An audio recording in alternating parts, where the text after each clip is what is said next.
The metal chair was too small for Commander Veltar's body. His long arms folded awkwardly as he sat across from the human prisoner.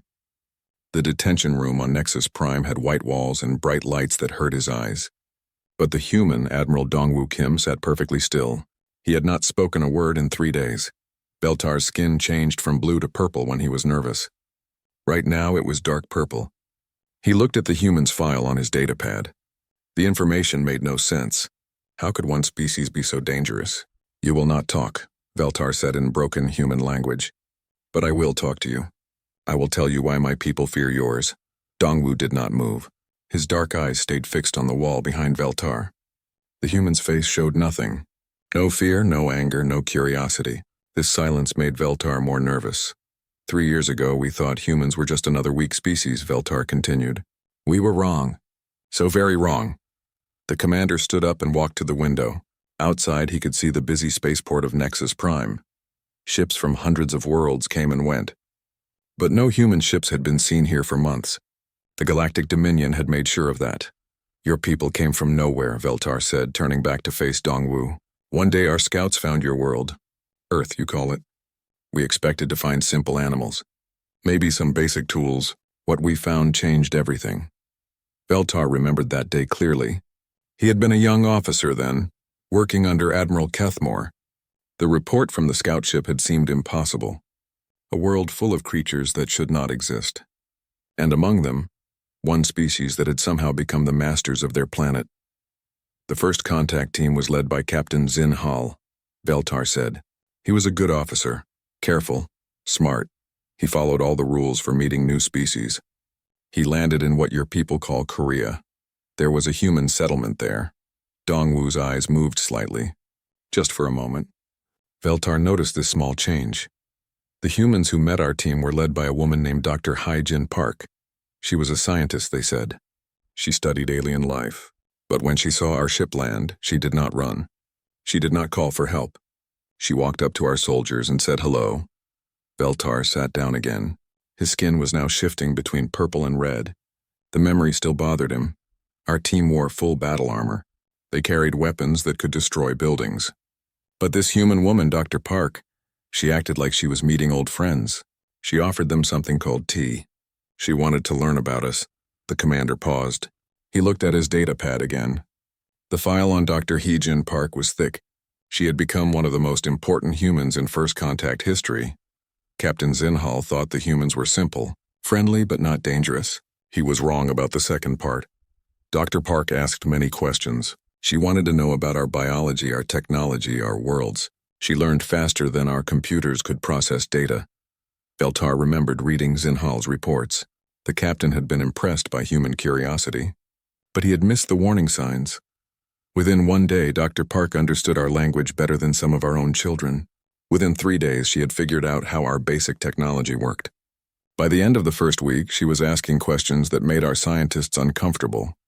The human admiral still had not moved, but Veltar could see something in his eyes now, a kind of quiet attention that had not been there before. Dr. Park was not the scary part, Veltar continued. The scary part was what happened when more humans arrived. They did not come as conquerors. They came as learners, but learning for humans is different than learning for other species. Veltar stood up again and began pacing. The small room felt even smaller now. Other species learned to fit in. They learned to follow rules. They learned to be safe. Humans learned to change things. Dr. Park and her team did not just want to understand our technology. They wanted to make it better. The commander stopped pacing and looked directly at Dongwoo. In 2 weeks, your Dr. Park had created improvements to our energy systems. Improvements that our own engineers had not thought of in centuries. She did this by asking one simple question. Why does it have to work this way? Veltar's skin was now bright red. This was the color his species turned when they felt real fear. That question, Admiral Kim. That one question changed how we saw your species. Because no one else asks it. In the galaxy, when something works, you leave it alone. You follow the old ways. You stay safe. But humans always ask why. The room was quiet for a long moment. Veltar could hear the hum of the station's life support systems. He could hear the distant sound of ships launching from the spaceport. But from the human, he heard nothing. 3 months after first contact, we had a problem, Veltar said. A disease was killing people on the world of Keptar. Our best doctors could not stop it. The planetary governor asked for help from anyone in the galaxy. Veltar sat down again. His voice became quieter. Dr. Park volunteered to help. She took a small team of human doctors to Keftar. Our medical experts told her the disease was impossible to cure. It had been killing people for 50 years. Dr. Park listened to them. Then she asked her question, why does it have to be impossible?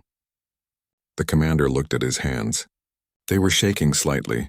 She cured it in 6 days, Admiral, 6 days. A disease that had killed millions of people for half a century. Gone. Because a human asked why it had to exist.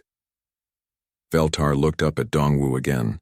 The human's expression had not changed, but something was different. There was a slight tilt to his head as if he was listening more carefully. That was when we realized the truth, Veltar said. Humans do not just adapt to the universe. They change it. And that makes you the most dangerous species we have ever encountered. For the first time in 3 days, Admiral Dongwu Kim spoke. You have not seen anything yet. Veltar's skin turned pale blue at the human's words.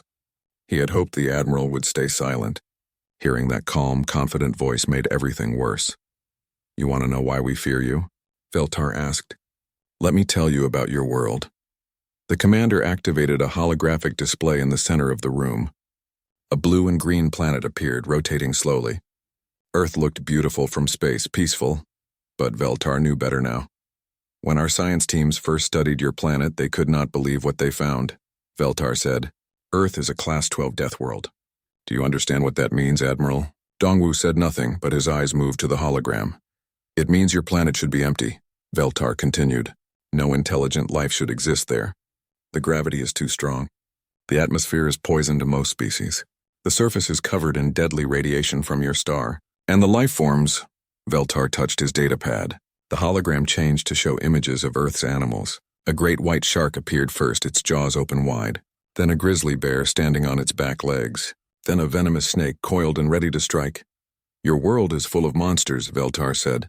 Creatures that exist only to kill and eat other creatures. Our biologists studied your evolution. They found that every species on Earth has had to become a weapon just to survive. The images changed again. Now they showed Earth's weather. Hurricanes spinning across oceans, tornadoes ripping through land, lightning storms that could power entire cities. Your planet tries to kill everything on it, Veltar said. Storms that would destroy our strongest buildings happen every year. Earthquakes that split the ground open. Volcanoes that cover the sky with poison. Ice ages that freeze entire continents. Dongwu was watching the display now. Veltar thought he saw something like pride in the human's eyes. When we first landed on Earth, our soldiers wore full environmental suits. Veltar continued.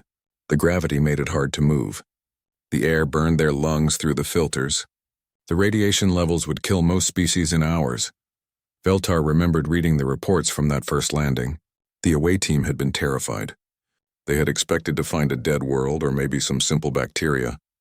Instead, they found a jungle full of life. Our team landed in a place called the Amazon rainforest, Veltar said. The biodiversity readings were impossible. Too many species in too small an area, and all of them fighting for survival every moment of every day. The hologram showed the rainforest now, green plants everywhere reaching toward the sky. But Veltar knew what lived in those plants.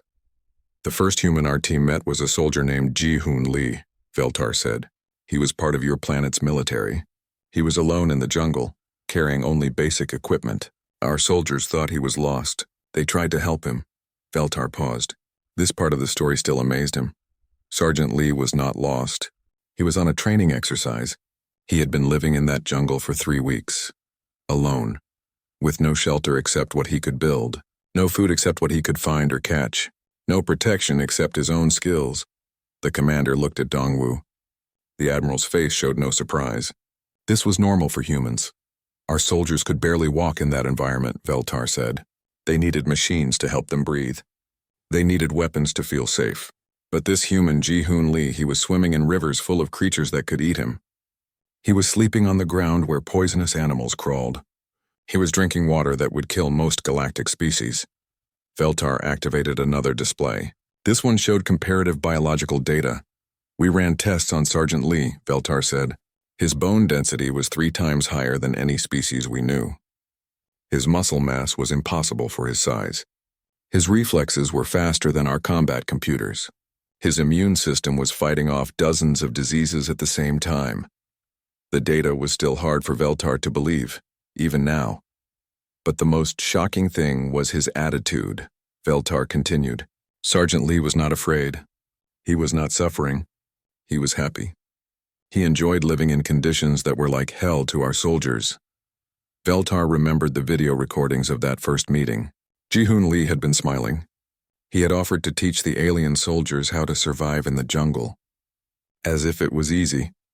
We asked Sergeant Lee if he was some kind of super soldier, Veltar said. He laughed. He told us he was just a normal human. He said any human could learn to do what he was doing. This was when Veltar had first started to understand the truth about humans. Our team leader, Captain So-young Choi, arrived the next day, Veltar said. She brought more humans with her. Scientists, doctors, engineers. They set up a camp in the jungle. They did not use our environmental suits. They did not need our protection. The hologram showed the human camp, simple tents and basic equipment.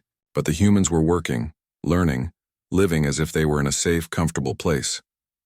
Captain Choi explained something to our team, Veltar said. She told them that Earth was actually a gentle planet compared to what it used to be. She said humans had evolved during ice ages and mass extinctions. She said the current Earth was like a vacation resort for her species. Veltar's skin was turning red again. The fear was coming back. We studied human history after that, Veltar said. We learned about your wars, your diseases, your natural disasters. Every few thousand years something tries to wipe out your species. Volcanoes, asteroids, climate change, plagues. The hologram showed scenes from human history. Ancient cities buried in volcanic ash, skeletons from plague victims, the aftermath of great floods and earthquakes. Other species would have died out, Veltar said. When the galaxy faces extinction events, species either evolve to hide or they disappear. But humans do something different.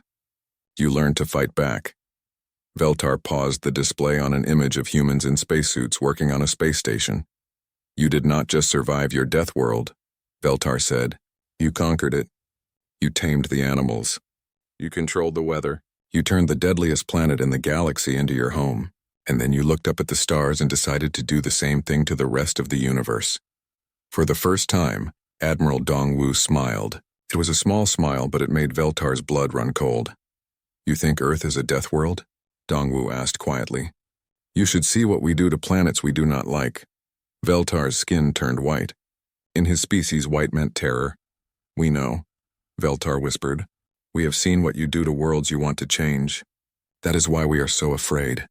The hologram flickered and went dark. In the silence that followed, both beings sat quietly, one filled with fear, the other with quiet confidence. Tell me about the others, Dongwu said finally. Tell me about what happened when you met more of my people. Veltar closed his eyes. He did not want to remember the rest, but he knew he had to continue the story. Veltar opened his eyes slowly. The human admiral was still watching him with that calm, patient expression. It was the same look that haunted Veltar's dreams, the look of a predator that knew it had already won. You want to know about the others? Veltar asked. Let me tell you about Kepler Station. The commander activated a new display. This time it showed a space station orbiting a red dwarf star. The station looked normal from the outside. Clean white metal and glass, docking bays for ships, solar collectors gleaming in the starlight. Kepler Station was a research facility, Veltar said. Humans built it to study deep space phenomena. 50 people worked there. Scientists, engineers, support staff. They seemed harmless. Veltar touched his datapad. The display zoomed in on the station's interior. Laboratories filled with equipment. Living quarters with personal items. A cafeteria where humans had shared meals. The Zephyrian Empire decided to test human defenses, Veltar continued. They thought one small station would be easy to capture. They sent a battle fleet, 3,000 soldiers, assault ships, heavy weapons. The admiral's expression did not change, but Veltar saw his hands tighten slightly on the arms of his chair. The attack came without warning, Veltar said. The Zephyrian fleet surrounded Kepler Station. They demanded surrender. The station commander was a scientist named Dr. Yoon-Soo Kang. She was a psychologist who studied stress and trauma. Veltar paused. He remembered Dr. Kang from the records. a small woman with kind eyes and a gentle voice. She had looked like the least dangerous person in the galaxy. Dr. Kang responded to the surrender demand, Veltar said. She told the Zephyrin commander that the station was a civilian research facility. She offered to evacuate all personnel. She asked for 1 hour to prepare. The display showed communication logs from that day. Dr. Kang's calm voice asking for mercy. The Zephyrin commander's arrogant refusal. The Zephyrin commander, General Krikstal, decided to make an example, Veltar said.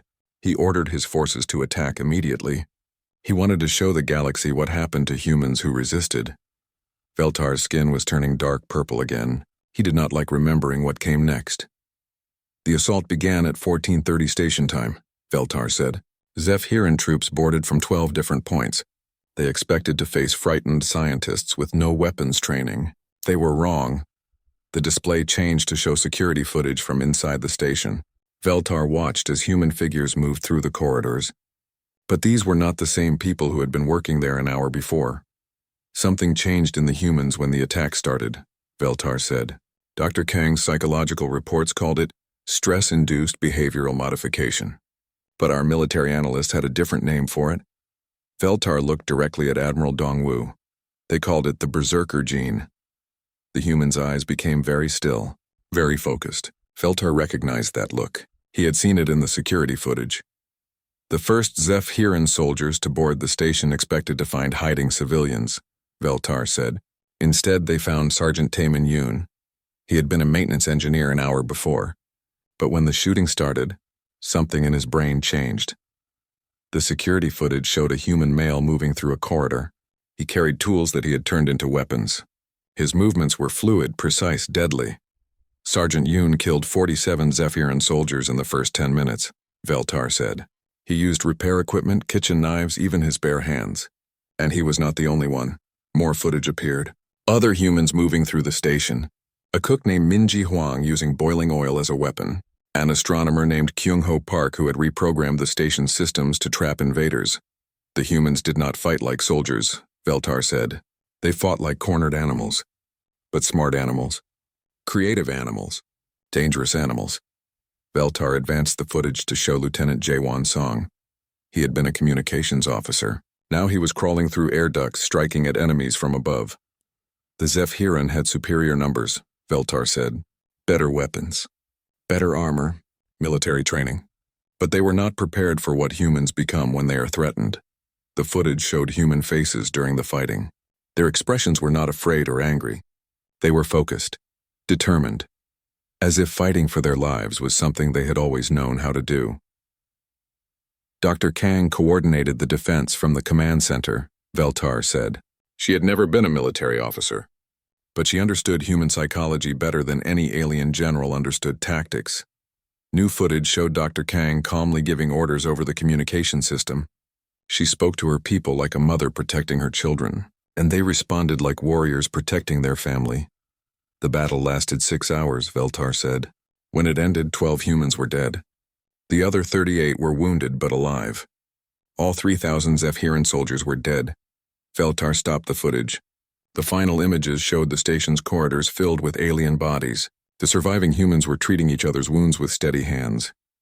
The Zephyrin Empire sent investigators, Veltar said. They wanted to understand how elite soldiers could lose to civilian scientists. The report they filed changed everything we thought we knew about humans. Veltar called up the investigation report, pages and pages of analysis and recommendations. The investigators found that humans have a biological response to extreme stress, Veltar said. When your people are threatened, your brains release chemicals that increase strength, speed, and intelligence. But more than that, you stop thinking like individuals and start thinking like a pack. The Admiral was listening carefully now. His breathing had become slower and deeper. Other species panic when they are outnumbered, Veltar said. They surrender or they run. But humans do something that no other species does. You become more dangerous when the odds are against you. Veltar displayed brain scans from human soldiers under stress. The patterns were unlike anything seen in other species. Your neurochemistry changes during combat, Veltar said. Pain sensitivity decreases. Reaction time improves. Pattern recognition increases. And most terrifying of all, you start to enjoy it. The Commander looked at physiological data from the Kepler Station survivors. The humans who fought at Kepler Station showed elevated levels of dopamine and endorphins during combat, Veltar said. Your species gets pleasure from fighting when the stakes are high enough. You are biologically programmed to love war. Admiral Dongwu finally spoke again. Not war, he said quietly. Protection. We love protecting what matters to us. Veltar's skin turned bright red. That makes it worse, Veltar said. A species that fights for territory or resources can be negotiated with. But a species that fights for love? There is no stopping that. The room fell silent again. Outside, Veltar could hear the normal sounds of the space station. But inside this room, there was only the quiet breathing of two beings who understood each other perfectly. The Zephyran Empire never recovered from Kepler Station, Veltar said finally. Losing 3,000 soldiers to 12 humans broke their military morale. Their empire collapsed within 2 years. Good, Admiral Dongwu said simply. And that single word terrified Veltar more than anything else he had heard that day. Veltar's hands were shaking now. He tried to hide it by keeping them folded, but the human noticed everything. Admiral Dongwu's eyes tracked every small movement, every change in color, every sign of fear. The berserker gene was not the worst thing we discovered about your species, Veltar said. The worst thing was what happened during the Rim War. A new holographic display activated. This one showed a star map of the galaxy's outer rim. Dozens of star systems connected by shipping lanes and communication networks. It had been a peaceful region before the humans arrived. The Kethmoran Trade Federation controlled the Rim worlds for 800 years, Veltar said. They were not warriors. They were merchants, business people. They avoided conflict and focused on profit. The display highlighted several key systems, rich worlds full of rare minerals and exotic materials, the kind of wealth that could fund entire civilizations. When humans first entered Rim space, the Kethmorans tried to negotiate, Veltar said. They offered trade agreements, technology exchanges, peaceful coexistence. Your Admiral Subin Han seemed interested in these deals. Veltar called up files on Admiral Han, a middle-aged woman with sharp eyes and a reputation for careful planning. She had commanded the human exploration fleet that first reached the Rim. The negotiations went well for 3 months, Veltar said. Admiral Han was professional, respectful. She followed all diplomatic protocols. The Kethmorans thought they had found reasonable business partners, but Veltar's skin was turning purple again. He knew how this story ended. The trouble started when the Kethmorans attacked a human colony ship, Veltar said. The ship was called the New Horizon. It carried 10,000 civilians to a new world. Families, children, people looking for a fresh start. The display showed the colony ship. It was not a military vessel. No weapons, no armor, just cargo holds full of farming equipment and personal belongings. The attack was a mistake, Veltar said. A Kethmoran patrol captain thought the colony ship was carrying weapons. He panicked and opened fire. The New Horizon was destroyed with all hands. Admiral Dongwu's expression did not change, but something cold entered his eyes. The Kethmoran government apologized immediately, Veltar said. They offered compensation. They promised to punish the captain responsible. They begged for forgiveness. Veltar paused. He remembered reading the diplomatic messages from that time. The Kethmorans had been genuinely sorry. They had done everything they could to make amends. Admiral Han accepted the apology, Veltar said. She thanked the Kethmoran government for their honesty. She agreed to continue negotiations. Everyone thought the crisis was over. The display showed communication logs between Admiral Han and the Kethmoran leadership. Polite messages. Reasonable discussions. No threats or demands for revenge. For 6 months nothing happened, Veltar said. Admiral Han continued the trade talks. Human ships continued to operate in Rim space. The Kethmorans began to relax. But Veltar knew the truth. The humans had been planning something during those 6 months. Something that would change the balance of power in the galaxy forever. The hunt began on the anniversary of the New Horizon massacre, Veltar said. Admiral Han launched what she called a police action. Her target was the patrol captain who had destroyed the colony ship. The display showed human warships moving through space. Not many ships, just a small fleet led by Captain Wu Jinbei and his ship, the Endurance. Captain Tulvar had been hiding since the incident, Veltar said. The Kethmaran government had stripped him of rank and exiled him to the outer territories. He was no longer a threat to anyone. Veltar called up tracking data from that period. It showed the path of Captain Bay's fleet as it followed Tulvar across dozens of star systems. The humans hunted him for 18 months, Veltar said. 18 months, Admiral. They followed him from system to system, world to world, station to station. They never gave up. The tracking data was incredible to look at. The human ships had operated far beyond their normal range, pushing their equipment to the breaking point. Any other species would have turned back within weeks. Chief Engineer Minho Ryu kept the human ships running, Veltar said. Our intelligence report said his engines should have failed after 6 months. But somehow he kept them working. Somehow the humans kept going. Veltar showed maintenance records from the Endurance. The ship should have been scrap metal by the end of the hunt. Instead, it was still operational, still pursuing its target. Other species tried to help Captain Tulvar, Veltar said. They offered him sanctuary. They tried to hide him. They begged the humans to show mercy. The display showed diplomatic messages from dozens of worlds, pleas for the humans to stop their pursuit, offers to mediate the conflict, promises that justice would be served through proper channels. Admiral Han's response was always the same, Veltar said. She would thank them for their concern. She would assure them that humans bore no ill will toward anyone except the guilty party, and then she would continue the hunt. Veltar's skin was bright red now. The fear was overwhelming. The psychological effect on the galaxy was devastating, Veltar said. Everyone understood what the humans were saying. It did not matter how long it took. It did not matter how far they had to travel. It did not matter how much it cost. If you killed their people, they would find you. The display showed news reports from across the galaxy, fear spreading from system to system as beings realized what human persistence meant. Captain Tulvar tried everything, Veltar said. He changed his identity. He hired bodyguards. He moved to worlds where humans were not welcome. Nothing worked. The Endurance kept coming. Veltar showed the final confrontation, a small outpost in the galactic frontier. Captain Tulvar had thought he was safe there. He was wrong. When Captain Bay finally cornered him, Tulvar had a complete mental breakdown, Veltar said. 18 months of being hunted had driven him insane. He begged for death.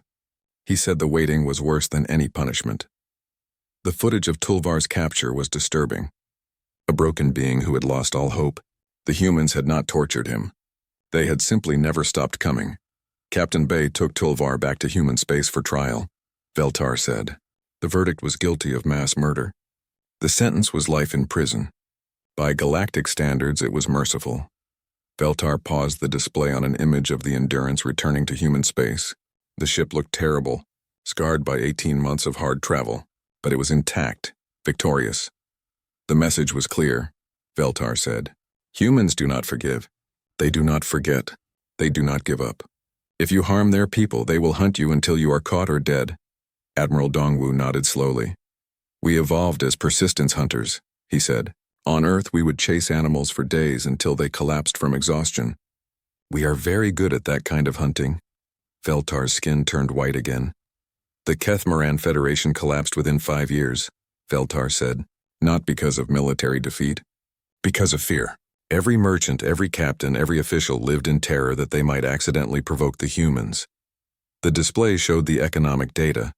Trade routes abandoned, systems evacuated, an entire civilization destroyed by the fear of human persistence. Other species began to change their behavior, Veltar said. They became more careful around humans, more respectful.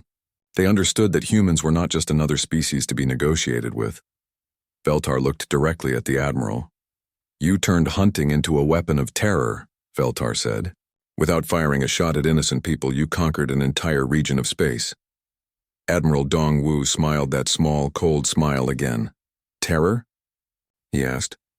We prefer to call it justice. Veltar closed the display. In the darkness that followed, he tried to gather the courage to tell the final part of his story. Veltar sat in silence for a long time. The weight of everything he had shared pressed down on him like the gravity of a neutron star. Across from him, Admiral Dongwu waited with infinite patience. This patience was itself terrifying. Humans could wait forever when they needed to. There is one more thing, Veltar said finally. The thing that made us realize we could never win against your species. The commander's skin had gone completely white. In his species, this color meant absolute terror, the kind of fear that came from facing something beyond understanding. It started with President Yuri Shin, Veltar said. She took office 3 years after first contact. Our intelligence services thought she would be easier to deal with than her predecessor. A new hologram appeared. It showed a woman in her 50s with graying hair and kind eyes. She looked like someone's grandmother. Harmless.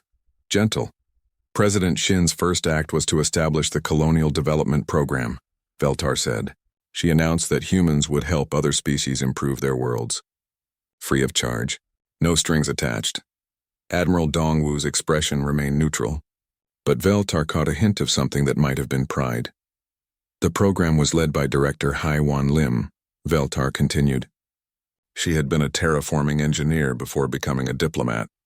Her teams offered to help struggling colonies across the galaxy. The hologram showed worlds being transformed, barren planets becoming green and fertile, dying ecosystems restored to health. It looked like charity work. It looked harmless. The first world they helped was Velthurin Prime, Veltar said, my home world. Our people were facing an environmental crisis. Climate change was destroying our agriculture. Veltar's voice became quieter. This part was personal. Director Lim's team arrived with equipment we had never seen before, Veltar said. They worked for 6 months. They fixed our atmosphere. They restored our oceans. They saved my people from extinction. The hologram showed before and after images of Velthurin Prime. The difference was incredible. A dying world brought back to life. We were grateful, Veltar said. The entire Galactic Dominion was grateful. Humans were not conquerors. They were saviors. Or so we thought. But Veltar's skin remained white. The fear had not gone away. The change was subtle at first, Veltar said. Young Velthurans began studying human culture. They learned your languages. They adopted your customs. They started asking your questions. The hologram showed Velthuran youth wearing human-style clothing, reading human books, watching human entertainment. It looked innocent enough. Within 2 years, my people had changed, Veltar said. They stopped accepting the old ways. They questioned authority. They demanded explanations for rules that had existed for centuries. Admiral Dongwu was listening carefully now. His eyes showed interest for the first time since the interrogation began. The same thing happened on every world humans helped, Veltar said. Keftar, Zindal, Morthek, dozens of systems. The pattern was always the same. The hologram showed similar scenes from other worlds. Young beings of many species adopting human behaviors, human ways of thinking. Our sociologist called it cultural contamination, Veltar said. But contamination was not the right word. It was more like infection, a virus that spread through ideas instead of biology. Veltar activated a new display. This one showed statistical data from affected worlds, political changes, social movements, economic shifts. Humans did not conquer these worlds, Veltar said. They did something worse. They made the inhabitants want to become human. The data was overwhelming. Everywhere humans had provided aid, local populations began adopting human values, human methods, human goals. The infected world stopped following Galactic Dominion policies, Veltar said. Not through rebellion, through choice. They simply decided that human ideas were better than our ideas. Admiral Dongwu finally spoke. What ideas bothered you the most? Veltar's hands clenched into fists. Hope, he said. Your people infected the galaxy with hope. The word hung in the air like a confession. Veltar had never spoken it aloud before. For 10,000 years, the galaxy has been stable, Veltar said. Every species knew their place. Every world followed the established order. People were born, lived their assigned roles, and died. There was peace. The hologram showed the galactic map, thousands of worlds connected by trade routes and communication networks, all following the same basic patterns of civilization. But humans brought chaos, Veltar said. You taught other species that things could be different, that they could be better. That change was possible. Veltar's voice was filled with anguish now. You gave them dreams, he said. You made them believe they could achieve impossible things. You showed them that the universe did not have to stay the way it was. Admiral Dongwu leaned forward slightly. And that scared you? Terrified us, Veltar admitted. A galaxy full of beings who believe they can change anything is a galaxy without limits, without control, without predictability. The hologram showed protest movements on dozens of worlds, beings demanding better lives for themselves and their children, refusing to accept suffering as inevitable. The final report came from our Strategic Analysis Division, Veltar said. They concluded that human influence would eventually reach every world in the galaxy. Not through conquest, through inspiration. Veltar called up the classified report. Pages of projections and recommendations, all pointing to the same conclusion. The report stated that within 50 years, every major civilization would have adopted human values. Veltar said, individual freedom, scientific progress, the belief that anyone could improve their circumstances through effort and innovation. Admiral Dongwu smiled. It was the first genuine smile Veltar had seen from him. And you decided that was unacceptable, the Admiral said. We decided it was extinction, Veltar replied. Not biological extinction. Cultural extinction. The end of everything our civilizations had built over millennia. The room fell silent again. Outside, the sounds of the space station continued. Ships arriving and departing. Beings going about their daily lives. But Veltar knew those lives were already changing. Human influence was spreading even here in the heart of Dominion space. So you started this war, Admiral Dongwu said. It was not a question. We tried to contain you, Veltar said. We imposed trade restrictions. We limited diplomatic contact. We built barriers around human space. How did that work out? Veltar's laugh was bitter. Humans started smuggling hope, he said. Your traders carried more than goods. They carried stories, ideas, proof that other ways of living were possible. The hologram showed clandestine trade routes, human merchants visiting worlds where they were officially banned, spreading their influence one conversation at a time. The barriers only made things worse, Veltar said. Forbidden knowledge is more attractive than freely available knowledge. Young beings across the galaxy began to see humans as symbols of everything they were being denied. Admiral Dongwu stood up slowly. Veltar tensed, but the human merely walked to the window and looked out at the spaceport. You know this war is already over, the Admiral said quietly. Veltar nodded. His skin had faded to a pale gray now, the color of defeat. I know, Veltar said. Even if we destroyed every human ship and killed every human being, the infection would continue. Too many other species have been exposed to your ideas. Admiral Dongwu turned back to face him. So what will you do now? Veltar stood up as well. He walked to his datapad and began entering commands. I am releasing you, Veltar said, and I am sending a message to the Dominion Council. I am recommending immediate surrender. And after that, Veltar looked at the human admiral. This being who represented everything his people feared, this carrier of chaos and change and impossible dreams. After that, Veltar said, I would like to request asylum in human space. Admiral Dongwu's smile became warmer. Why? Veltar's skin slowly began to change color again. Not the purple of fear or the red of anger. For the first time in years, his skin showed the soft blue of hope. Because, Veltar said, I think I would like to learn how to dream. The detention cell doors opened with a soft hiss. Admiral Dongwu walked toward the exit, then paused and looked back. Commander Veltar, he said. Welcome to the human race. As the Admiral disappeared down the corridor, Veltar began composing his final report to the Dominion Council. It would be a short message, 3 words that would change the galaxy forever. Humanity has won. Outside the window, the first human ships began appearing in the Nexus Prime system.